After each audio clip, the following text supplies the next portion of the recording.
A'udzubillahiminasyaitonirrajim. Bismillahirrahmanirrahim. Assalamualaikum warahmatullahi wabarakatuh. Alhamdulillah, nahmaduhu wa nasta'inuhu wa nastaghfiruh wa na'udzu billahi min syururi anfusina wa min sayyiati a'malina. May yahdihillahu fala mudilla lahu wa may yudlilhu fala hadiya lahu. Asyhadu an la ilaha illallah wa asyhadu anna Muhammadan abduhu wa rasuluh. La nabiyya wa la rasula ba'da. Allahumma alimna ma yanfa'na wa Allahumma alimna ma yanfa'una wa anfa'na bima 'allamtana. Rabbana zidna ilma warzuqna fahma bifadlika wa rahmatika ya arhamar rahimin. Wa ba'du, alhamdulillah kita sudah selesaikan di pembahasan sebelumnya. Fase pertama kita juga sudah selesaikan di pertemuan sebelumnya, muqaddimah tentang fase yang kedua. Di mana di fase yang kedua kita bahas bahwasannya syarat-syarat apa saja yang diperlukan agar sebuah hadis itu diterima. Maka kemarin kita sebutkan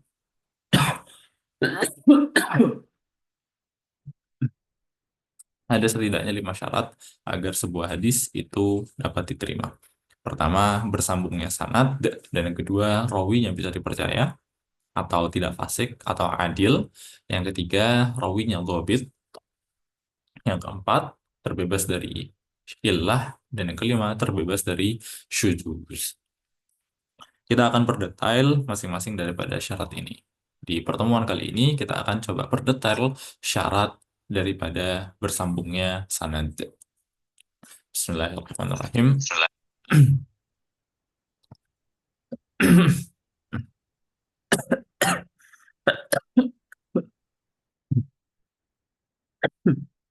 Baik, kita katakan sebuah hadis misalkan berasal daripada Rasulullah Shallallahu Alaihi Wasallam. Sebuah hadis misalkan berasal daripada Rasulullah Shallallahu Alaihi Wasallam. Maka hadis tersebut itu bisa saja diriwayatkan oleh orang lain, diriwayatkan oleh orang lain, dan diriwayatkan oleh orang lain kepada orang lain kepada orang lain, begitu seterusnya sampai kepada kita. Seperti yang biasa kita sebutkan. Bersambungnya sanad ini adalah syarat yang sangat penting.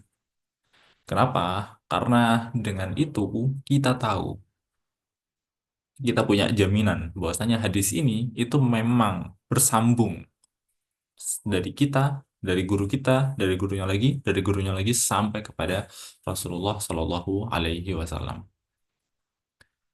Dan ketika sebuah sanad tidak bersambung, misalkan ini dari Rasulullah, kemudian beliau menyampaikan kepada sahabi, kepada orang lain, lalu ini kita misalkan di sini, lalu kita meriwayatkan dari orang lain, dan orang lain ini misalkan tidak pernah bertemu dengan orang ini, maka disitulah terputusnya sanad.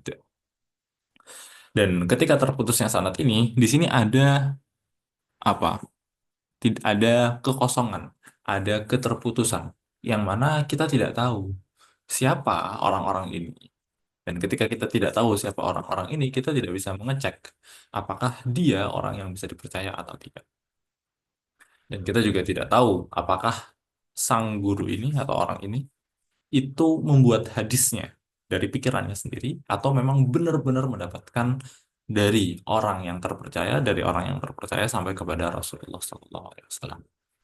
Makanya syarat bersambungnya sanad ini adalah syarat yang penting. Dan syarat ini atau karena syarat ini juga lah yang membuat umat Islam berbeda dengan umat-umat sebelumnya. Di mana umat sebelumnya seperti kaum Nasrani itu mereka memiliki kitab suci.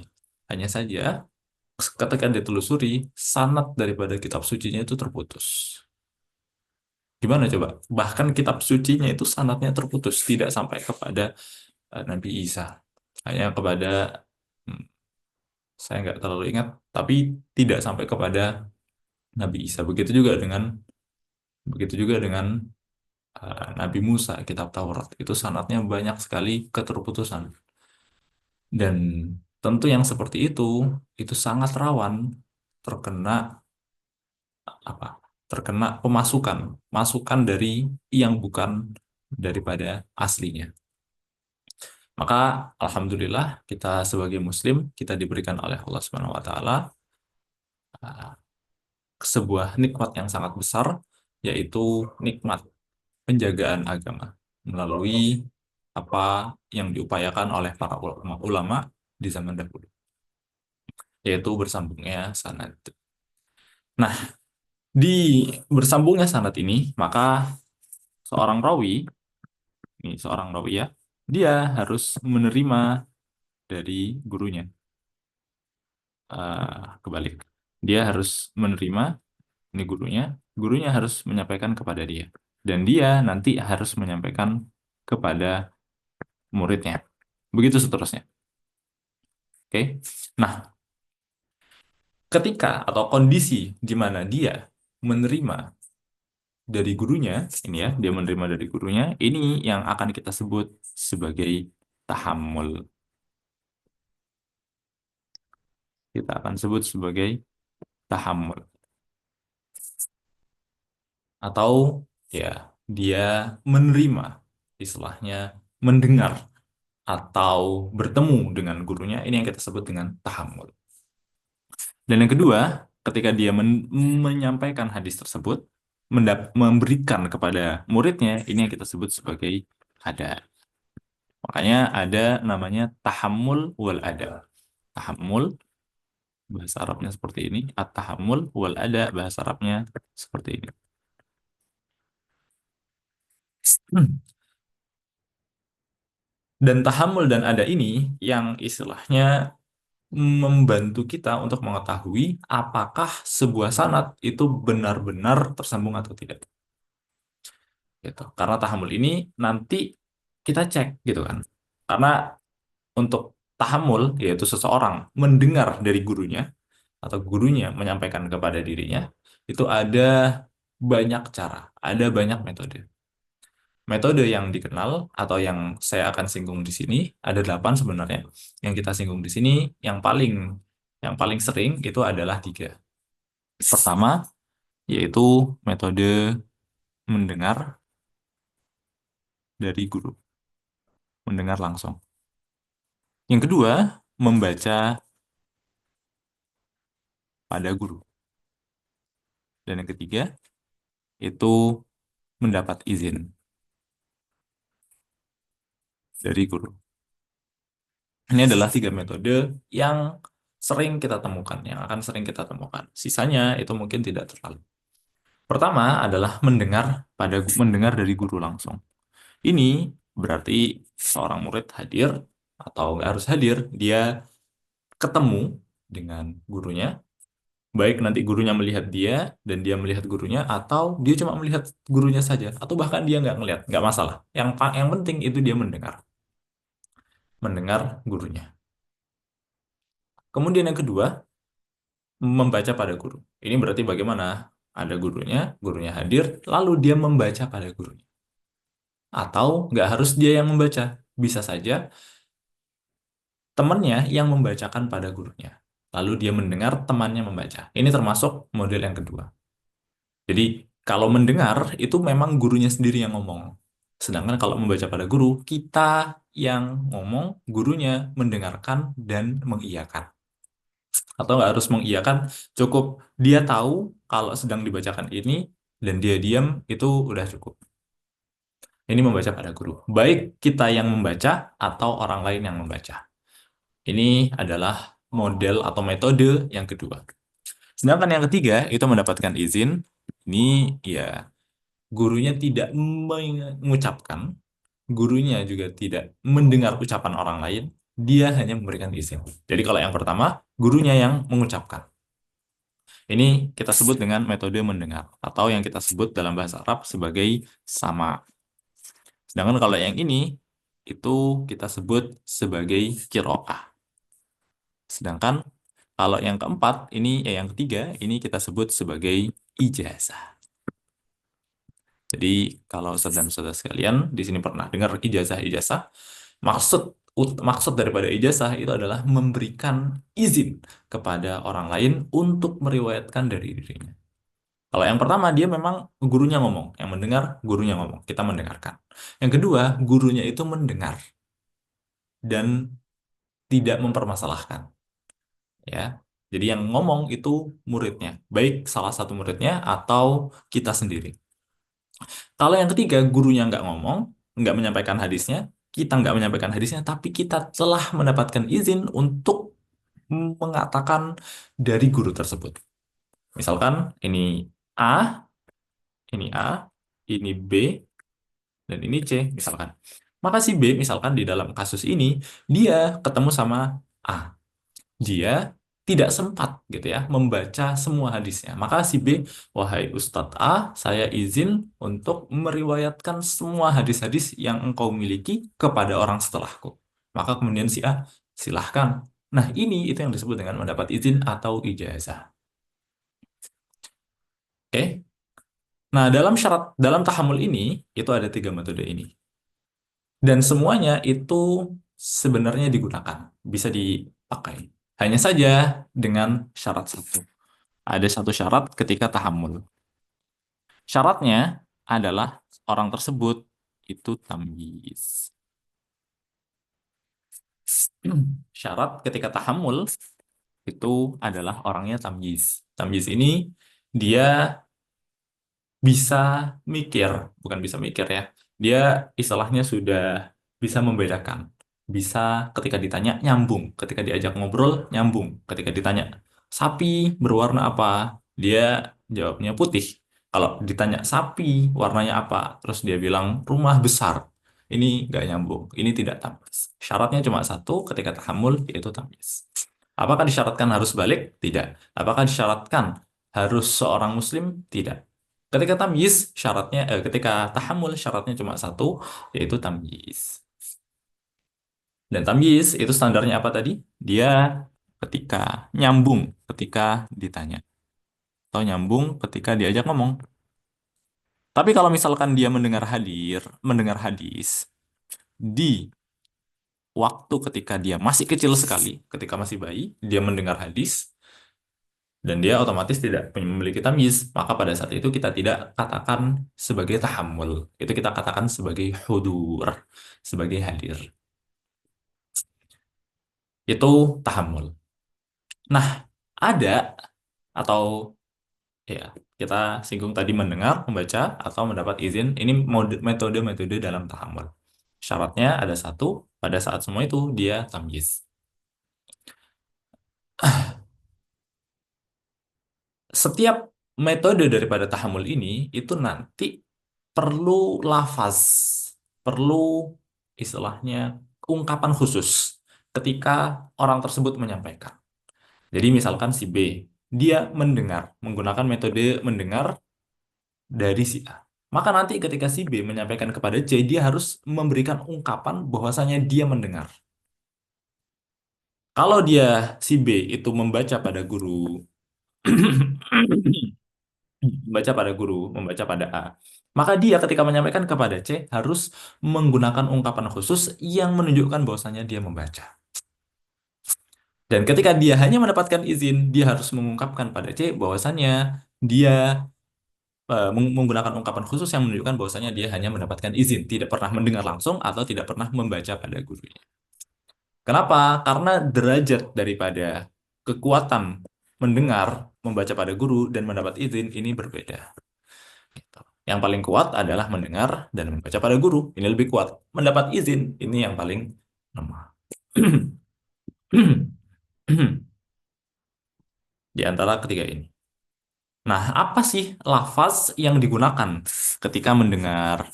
Lafaz yang digunakan ketika mendengar itu biasanya kata haddasana. Haddasana ini adalah lafaz yang digunakan untuk mengisyaratkan bahwasannya B itu benar-benar mendengar dari A. Ini kita artikan dengan kata menyampaikan kepada kami atau berkata kepada kami. Haddasana berkata pada kami.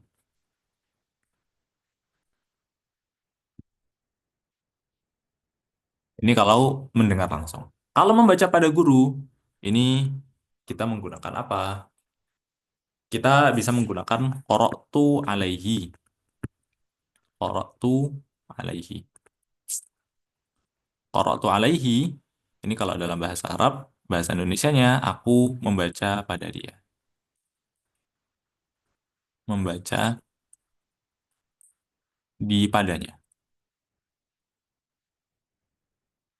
Atau bisa juga selain qara'tu alaihi di apa namanya? Pada di kalangan muhaddisin itu kata akhbarona. Akhbarona ini artinya kalau kita artikan secara letterlock itu artinya menyampaikan kepada kami. Menyampaikan pada kami. Hanya saja ketika disebutkan dalam istilah ulama hadis, maksudnya akhbarona adalah kita membaca di hadapan guru tadi. Hadis ini. Ini qara'tu alaihi. Yang terakhir itu yang izin, mendapatkan izin. Ini menggunakan lafaz ajazani atau eh, ijazatan atau ijazatan. Qara'tu alaihi ijazatan misalkan atau haddatsani ijazatan. Nah, ini semua artinya mengizinkanku, mengizinkanku atau memberiku ijazah. Ijazah maksudnya izin. Ijazah. Ini adalah lafaz yang harus digunakan. Kalau dia misalkan apa namanya? Dia B misalkan ya, itu tidak mendengar dari A, maka dia nggak boleh menggunakan kata qara'tu alaihi. Karena kalau begitu jatuhnya dia bohong. Dan bohong kalau dia ketahuan hadisnya bisa jatuh. Kalau dia membaca pada gurunya qara'tu alaihi, maka dia nggak boleh mengatakan haddatsana. Karena apa? Karena jatuhnya nanti dia berbohong. Begitu juga kalau dia mendapatkan ijazah saja, hanya mendapatkan ijazah.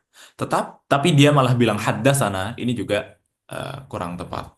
Tidak, ya salah. Jatuhnya dia kalau ketahuan berbohong. Nah, ada satu lafaz yang dia itu istilahnya tidak khusus untuk salah satu di antara ketiga model ini. Jadi dia mau bisa kemungkinan dia mendengar, bisa kemungkinan dia membaca pada gurunya, bisa kemungkinan dia mendapatkan izin. Apa lafaz tersebut? Lafaz tersebut adalah kata an. An ini artinya dari. An fulan, an gurunya, dari gurunya. Dari gurunya ini kenapa? Apakah mendengar, ataukah membaca, ataukah mendapat izin? Bisa kemungkinan banyak. Atau bisa juga menggunakan kata kola. Kola itu maksudnya ya, berkata. Fulan berkata. Tentu saja berkata ini bisa dia mendengarnya langsung, atau Fulan tadi berkata, didengar orang lain, lalu dia mendengar dari orang lain mengatakan perkataan tersebut. Sangat mungkin. Maka kata an dan kola saja, atau an dan kola ini, itu adalah lafaz yang bisa dibawa ke sini, maupun ke sini, maupun ke sini. Ini adalah lafaz-lafaz yang digunakan pada ada. Nah, sama seperti tahamul, ada, ini juga ada syaratnya. Syaratnya adalah satu, dia harus adil. Dan yang kedua, itu dia harus dobit tok. Dia harus adil. Dan yang kedua, harus dobit tok. Apa itu adil dan dobit tok? Ini adalah yang akan kita bahas di pertemuan selanjutnya. Rawi harus adil dan rawi harus dobit tok. Ini yang berkaitan dengan uh, bersambungnya sanad. Dengan ini kita tahu bahwasannya sebuah sanad itu bersambung atau tidak. Itu yang bisa kita bahas pada pertemuan kali ini.